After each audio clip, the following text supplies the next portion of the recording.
सदगुरु मिलिया आज्ञा कीनी तादिन भई सगाई रे। हमारी आत्मा की सगाई उस दिन हो गई। सदगुरु मिलते ही अब वो नियंचर हमारे घट में जगेगा। नियंचर के साथ ही हमको 7 फेरे लगाना है। मैं आयो इन कारण भाई, सो परगट सुन लो जग माही। नियंचर खांडो सुन होई, ओ ब्रह्म को नाव कहे नहीं कोई। सोने अंचर दे मुझताई, सतगुरु भेजो या जुग माई। आत्म हंस जाय के ल्याओ, पार ब्रह्म के लोग पठाओ। कुछ समझ में आया? मैं आयो इन कारण भाई, ये महाराज कह रहे हैं कि मैं क्यों आया, मैं इस मृत्युलोक में क्यों आया, मैंने शरीर धारण क्यों किया। उसका कारण है, उसका कारण ये है कि मेरे पास नियंच रूपी खांडा है। खांडा यानी क्या? खांडा कहते हैं तलवार को, खांडा कहते हैं कटियार को। मेरे पास ये नियंचर है, ये खांडा है। और किसने दिया? तो सदगुरु ने दिया। सदगुरु कौन? परमात्मा राम जी। राम जी ने मुझे भेजा है नियंचर रूपी खांडा देकर। क्यों भेजा है? आपका ब्याह उसके साथ लगाने के लिए, आपको उस नियंचर के साथ फेरे लगवाने के लिए ही मैं आया हूं। यानी आपके अंदर नियंचर जागृत कराने के लिए ही मैं आया हूं। पुराने जमाने में हमारा देश कई छोटे बड़े सियासत इस देश में थी, यानी ये राजाओं का देश था। कई सियासतें छोटी बड़ी हमारी उस जमाने में थी। तो उस जमाने में रीत ऐसी थी कि एक राजा दूसरे राजा से युद्ध करता था, चढ़ाई करता था, और कोई हारता था, कोई जीतता था। अब जीतने वाला राजा हारने वाले राजा की रानी अगर उसको पसंद आ गई, हारने वाले राजा की लड़की अगर उसको पसंद आ गई, तो वो उसे अपनी पत्नी बना लेता था। अब कभी कभी तो स्वयं जाके उस लड़की के साथ फेरे लगवाता, कहीं कहीं स्वयं न जाकर अपने सेनापति को भेजता था और कहता था कि ये मेरी कटियार ले जाओ, ये मेरी तलवार ले जाओ, और मुझे उस लड़की के साथ शादी करनी है। ये तलवार के साथ उसके फेरे फिरा कर लाओ। अब वो सेनापति राजा की आज्ञा लेकर जाता था और वहां कहता था उस राजा को, राजा ने तलवार भेजी है, कटियार भेजी है, और आपकी बेटी का शादी इस कटियार के साथ, तलवार के साथ, इस खांडे के साथ लगवाना है। जल्दी जल्दी तैयारी करो, लोगों को बुलाओ, मंडप सजाओ, या शादी की जो व्यवस्था करनी है वो व्यवस्था करो। सब कुछ वैसे के वैसे ही होता था, केवल राजा नहीं रहता था। दूल्हे की जगह क्या रहती थी? तलवार। और तलवार के साथ वो लड़की ऐसे फेरे फरती थी। फेरे फिरने के बाद फिर वो ब्राह्मण कहता कि अब तुम्हारी बेटी उस राजा के साथ ब्याही गई है। अब बेटी को कहता कि तुम अमुक अमुक उस राजा की पत्नी बन गई हो। और फिर सेनापति के साथ वो कटियार के पीछे पीछे वो लड़की आके राजा के घर आ जाती थी और राजा की रानी बन जाती थी। कभी कभी तो ऐसी रानी भी पटरानी बन जाती थी। तो ये जैसे राजा अपने सेनापति को कटियार लेके लड़की का ब्याह करा के लाता था, इसी प्रकार अब राजा कौन? राजा है परमात्मा। परमात्मा का सेनापति कौन? सदगुरु सुखराम जी महाराज के जैसे संत। और क्या लाए उसने राजा की? कटियार, तलवार, खांडा। कौन सी? ये नियंचर। ये नियंचर वो लेके आए हैं और हमको कह रहे, हम सब कौन? हम सब वो नियंचर के साथ फेरे लगाने वाली लड़कियां। हमारी शादी अब नियंचर के साथ होने वाली है। तो क्या कहते हैं सदगुरु कि आप जल्दी जल्दी सासों सास में राम राम भजन करो, मैं आपके अंदर वो नियंचर सत्सबद प्रकट करा देता हूं, पर सत्सबद के साथ आपकी सुरती का ब्याह मुझे लगाना है। जिसके घट में नियंचर जागृत हुआ, अब उसकी शादी बहुत जल्दी होने वाली है, अब वो कुंवारी नहीं रही। तो ये नियंचर सदगुरु की कृपा से प्रकटता है। और राम नाम मुख केणे लागी, जब हर परण्या जावे रे लो। जब हम राम राम राम राम सासों सास में भजन करने लगे तो हमारी ब्याह की तैयारी हो गई। अब वो नियंचर कभी भी जग सकता है, फिर उसके साथ हमारी सुरती का ब्याह होता है। नियंचर सुरती शब्द का ब्याह होगा तो फिर आत्मा परमात्मा का ब्याह होगा। अगर शब्द ही नहीं जगा तो ये आत्मा परमात्मा को कभी नहीं मिलेगी। अब हरजी मेरे घर आया। अब हरजी कौन? नियंचर। नियंचर हमारे घट में जग गया। क्या उसका प्रमाण? शरीर जोर जोर से हिलने लगा, शरीर धुजने लगा, आंखों से बिरह आने लगी, राम राम भजन होने लगा। ये सारे लक्षण जब हमारे अंदर में आ गए, जाग्यो नावतन थर हरियो, जद तद केवल पासी, लाका गुना खून पड़ जावे, तोई मीन का देह आसी। दूसरा जन्म मनुष्य जन्म का मिलेगा। कब? जाग्यो नाम, वो नाम जगेगा तब। जब नाम जगा कि नहीं जगा, इसकी पहचान क्या? शरीर अगर धूसता है, शरीर अगर हिल रहा है, बिरह आ रहा है, प्रेम आ रहा है, आंख से आंसू थम नहीं रहे, भजन में सब ये हो रहा है, तो आपके अंदर वो सत्सबद जग गया। जाग्यो नाव तन थर हरियो। थर काप, थरथराट होता है, कंपन होता है शरीर में, रोम रोम में एक कंपन महसूस होता है भजन में। किसी का शरीर जोर से हिलता है, किसी का कम हिलता है। जोर से हिला उसके अंदर नियंचर जगह, कम हिला उसके अंदर नियंचर नहीं जगह, ऐसी बात नहीं है। 3.5 करोड़ रोमावली अगर रोम रोम में आनंद आ रहा है तो आपके अंतर नियंचर जग गया।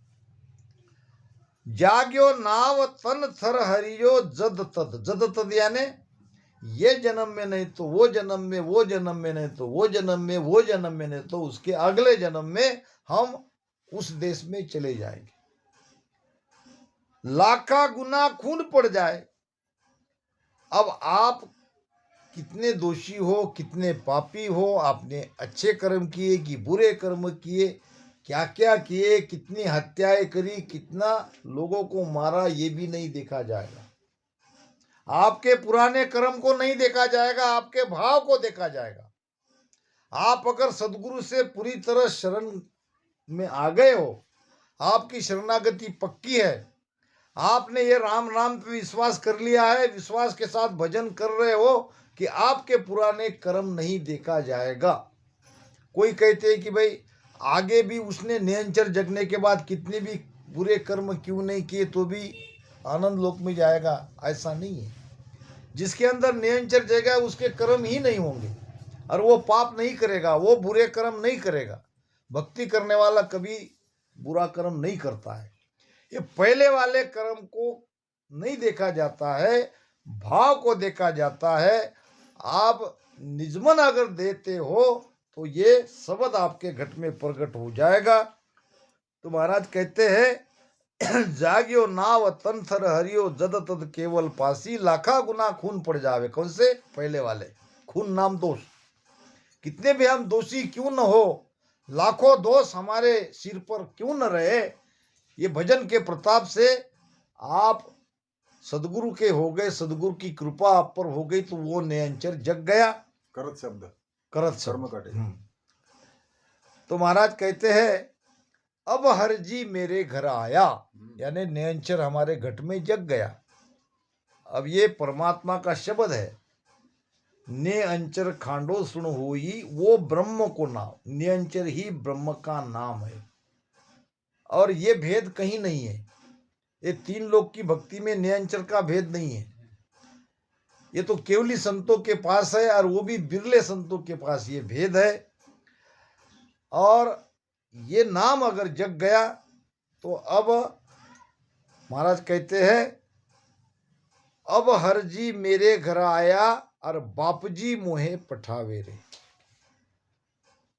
अब पिता, पिता कौन? सबका परम पिता परमात्मा ही तो है।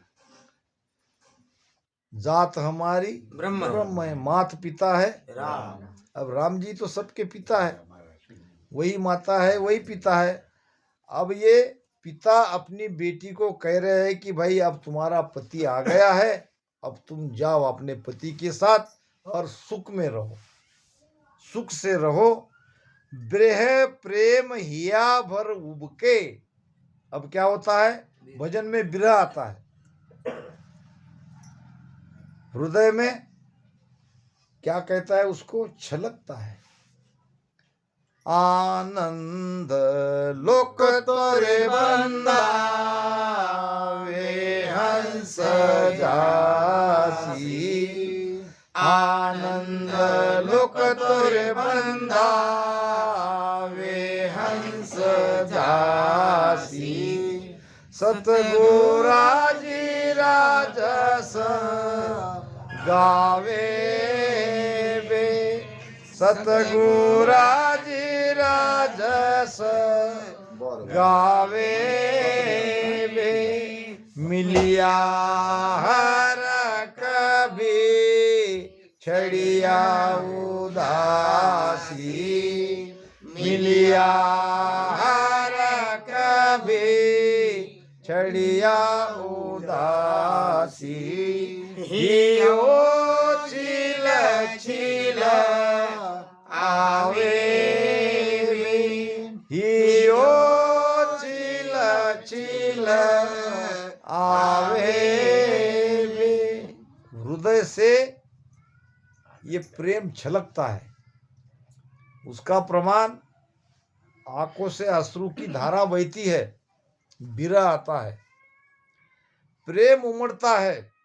बिरह प्रेम हिया भर उबके, हिया नाम हृदय, हृदय भर भर के आता है और रोते हैं। बिरह में रोते हैं।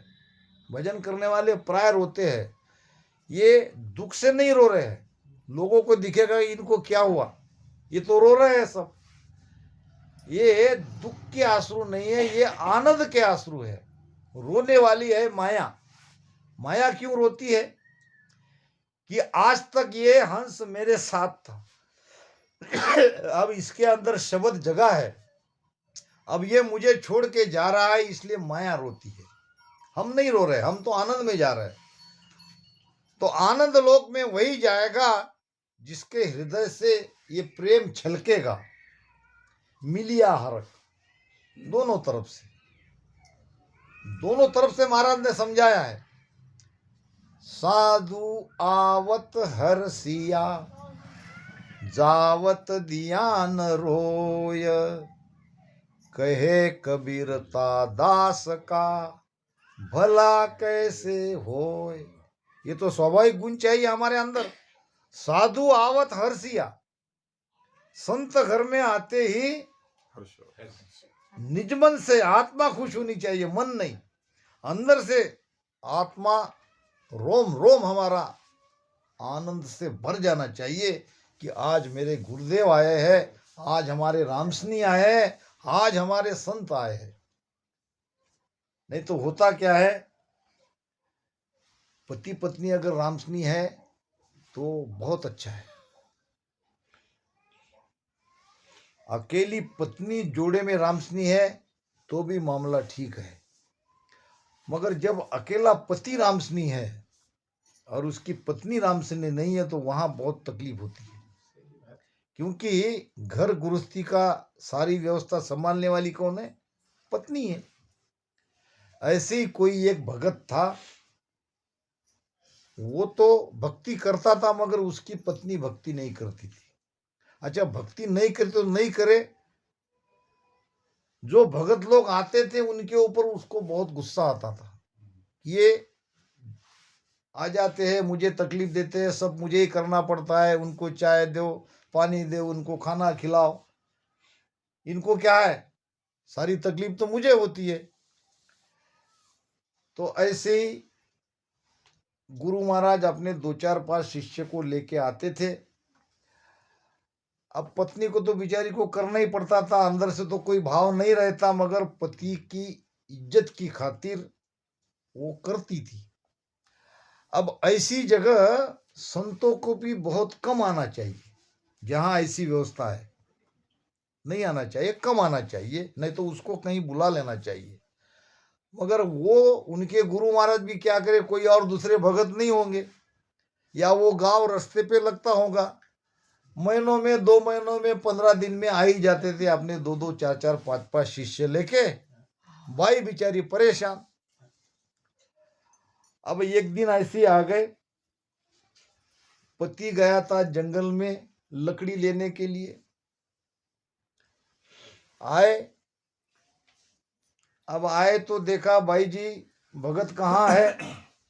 भाई जी गुस्से में आके बोली 15 दिन पहले आए थे और आ गए 2-4 लोग साथ में लेके। भगत जी कहाँ है? तो बाई ने कहा भगत जी गए चूल्हे में। क्या कहा आप गुस्सा में? भगत जी गए चूल्हे में। अब ये संत ने पहचान लिया, आज तो मामला बहुत गड़बड़ है, आज तो हमको पानी भी नहीं मिलेगा। अच्छा, हमारे लिए कुछ संदेशा। उसने कहा आपके लिए बहुत बढ़िया संदेशा उन्होंने छोड़ा है, मुझे कहा है कि मेरे गुरु महाराज आए तो उनको रस्सी से बांध के रखना और एक लकड़ी एक डंडा लाके रख देना। अब तो ज्यादा परेशान हो गए, कहीं ये हमको बांध तो न दे, और लाठी भी हाथ में है, कहीं डंडे से पिटाई तो नहीं होगी। तो गुरु महाराज ने अपने शिष्यों को कहा चलो यहाँ से, अब यहाँ कुछ होने वाला नहीं है। अब निकल गए, न चाय की तो बात दूर, पानी नहीं मिला, भूख तो लगी थी। अब ऐसे भूखे निकल गए, इधर से लकड़ी लेके उसका पति आ गया, आते ही पूछा मेरे गुरु महाराज आए थे? हाँ आए थे 2-4 शिष्यों को लेकर। फिर रुकाया क्यों नहीं? मैंने तो बहुत कहा, हाथ जोड़े, विनती करी, प्रार्थना करी कि भाई रुको, वो आए तक रुको, मगर वो रुके ही नहीं। अच्छा, किस रास्ते से गए? इस रास्ते से गए। क्या कुछ मांगा उसने? हाँ, रस्सी और लकड़ी मांग रहे थे, रस्सी और लकड़ी मांग रहे थे। लाओ, वो रस्सी ले लिया और एक डंडा ले लिया और गया अपने गुरु के पीछे पीछे। आगे भागते भागते गया, थोड़ी दूर आगे जाने पर गुरु महाराज 2-4 शिष्यों के साथ आगे जा रहे थे। अब ये पीछे से आवाज दे रहा, वो गुरु महाराज, वो गुरु महाराज, और बता रहा ये लकड़ी और रस्सी, ऐसे बता रहा। ये इसका भाव था कि भाई ये तुमको चाहिए, ये लो। अब वो शिष्य कहने लगे गुरु महाराज अपना भगत आया है और रस्सी और लकड़ी लेके आया है, ये जरूर हमको बांधेगा और पीटेगा, चलो भागो। भागने में भलाई है। तो जहां अकेला आदमी रामसनी है वहां काफी दिक्कत होती है, जहां एक स्त्री रामसनी है वहां भी भाव है, प्रेम मिलता है, और जब दोनों पति पत्नी रामसनी है तो वहां की बात ही अलग है। महाराज कहते हैं, नार पुरुष से जोड़े आवे, नार पुरुष ये जोड़े आवे, हर की भगत संभावे रे, हर की भगत संभावे रे, तो सुन तीरता बारण लागे, तो सुन तीरता बारण लागे, नाव तुरत घट जागे रे, नाव तुरत घट जागे रे, नार पुरुष जोड़े आवे, हर की भगत समावे रे।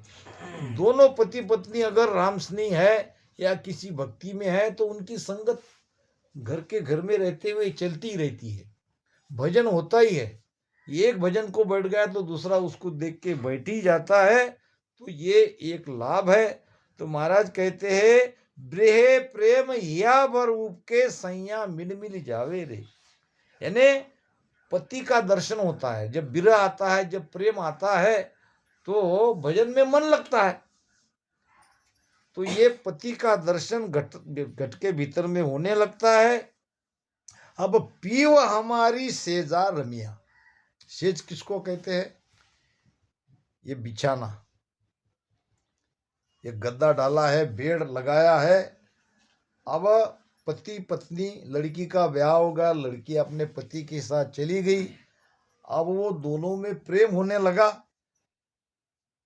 पीव हमारी सेजा रमिया देह धक तक लुथानी रे, यानी जब वो समय आता है, जब वो शब्द के साथ हम आनंद लेते हैं, तब ये हमारा दिल धड़कता है जोर जोर से, आनंद से, आनंद में ये हृदय धड़कता है। वहां भी हमारी लड़की के साथ यही बात होती है। जब वो अपने नए घर में प्रवेश करती है, अपने पति को मिलती है, उससे प्रेम करती है, तो उसका हृदय भी धड़कता है। भांग कपड़ा घड़ी भांग मसलाना, फिर क्या होता है? कपड़े की घड़ी बिगड़ जाती है, भांग में जो सिंदूर लगाया था वो सिंदूर भी इधर उधर हो जाता है। कपड़ा घड़ी भांग मसलाना, जब दुनिया मुझ जाने रे, बाहर से समझो।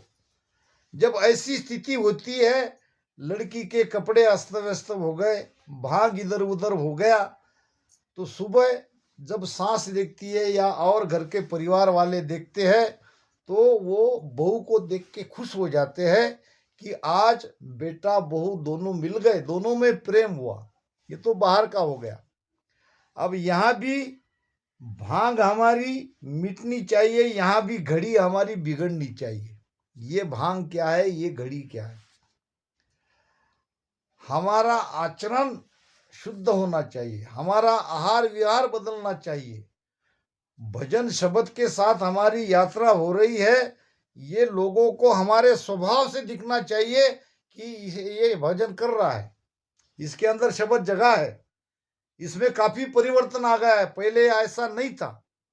हमारे कपड़े की घड़ी भी बिगड़नी चाहिए, हमारा भांग भी इधर उधर हो जाना चाहिए, यानी हम एकदम हमारे अंदर परिवर्तन होना चाहिए। तब दुनिया कहेंगे कि ये भजन कर रहा है, ये रामसनी है, ये नाम का रामसनी नहीं है, ये भजन भी करता है, इसके अंदर विरह भी है, इसकी जबान कितनी अच्छी है, ये कितना मीठा बोलता है, और जब बोलता है तो ज्ञान की ही बातें बोलता है। गाली गलोच इसके मुख से नहीं निकलती है, ये न किसी की निंदा करता है, न किसी का द्वेष करता है। ये लक्षण बाहर से दिखने चाहिए, तभी कह सकते हैं कि हम भीतर में अपने पति के साथ आनंद ले रहे हैं।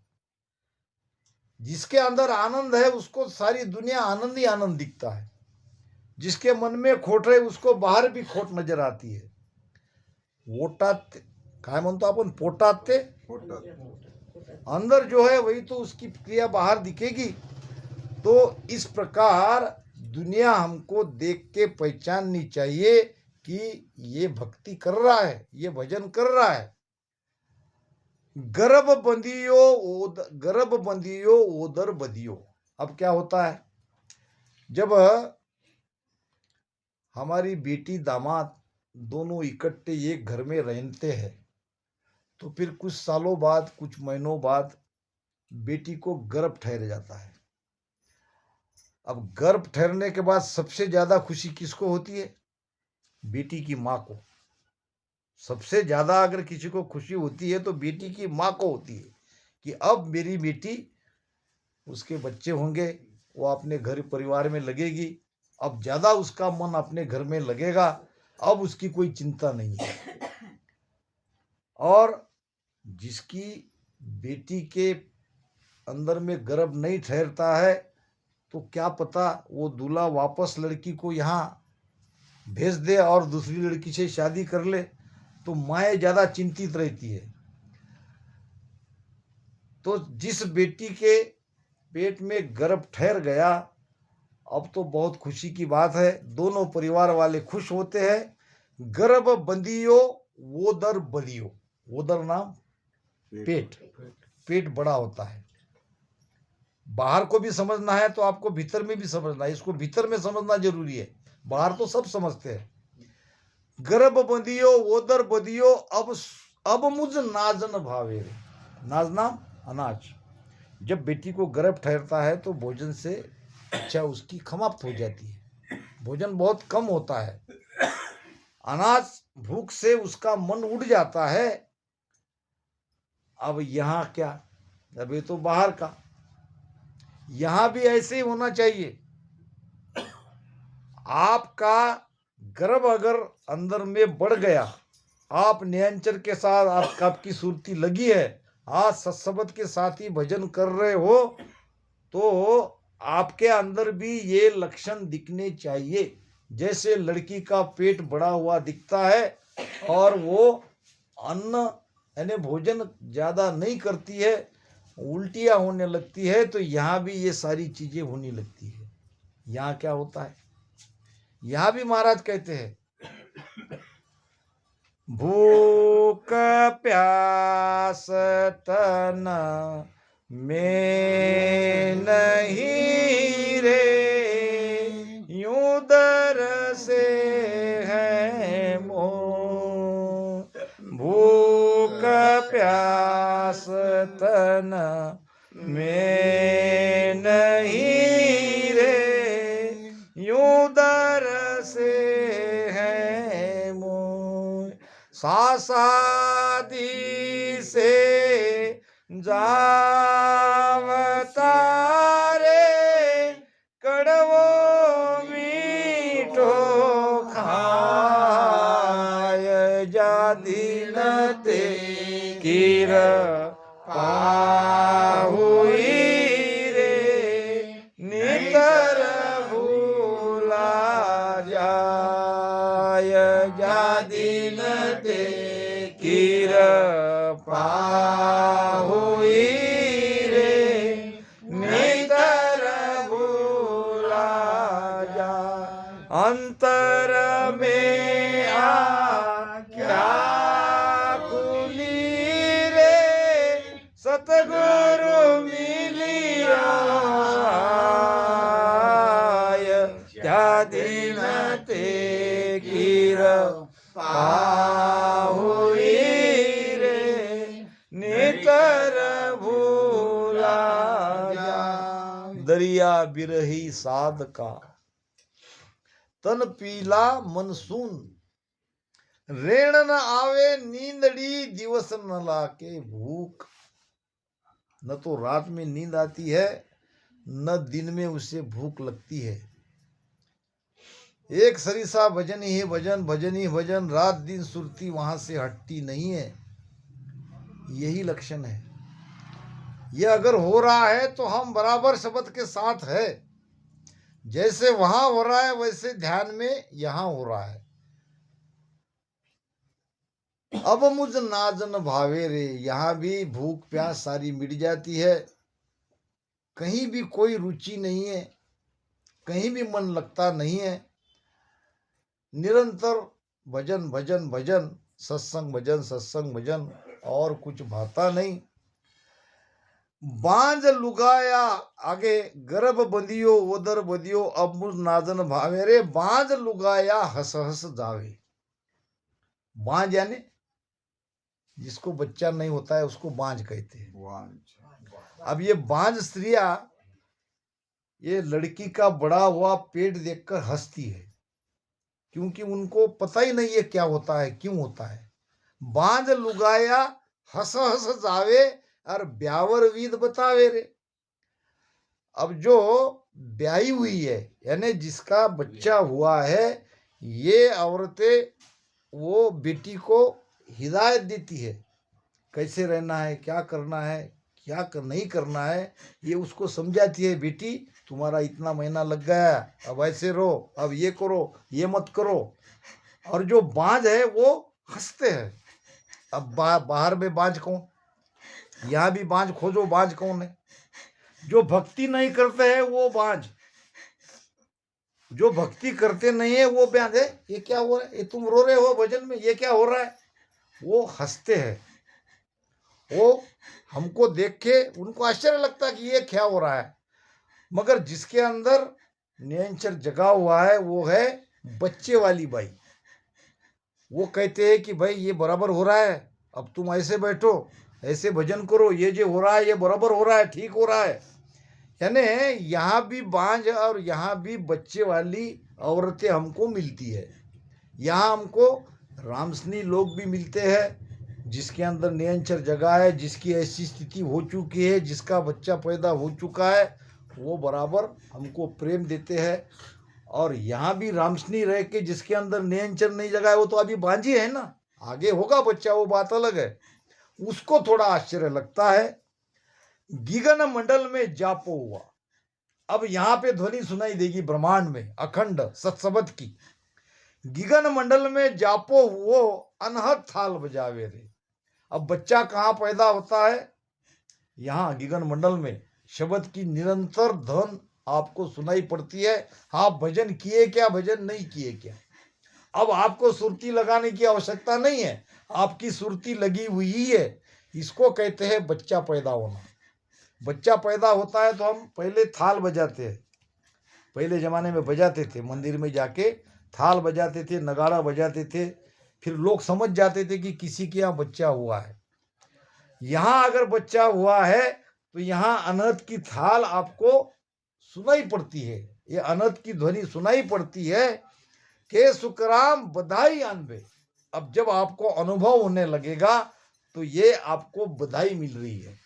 जब बच्चा पैदा होता है तो सब उसको बधाई देते हैं, बेटी को, अब तुम्हारा बच्चा हो गया, बहुत अच्छा हुआ, अब ये हमारे तरफ से तुम बधाई लो, हमारे तरफ हमारा अभिवादन स्वीकार करो।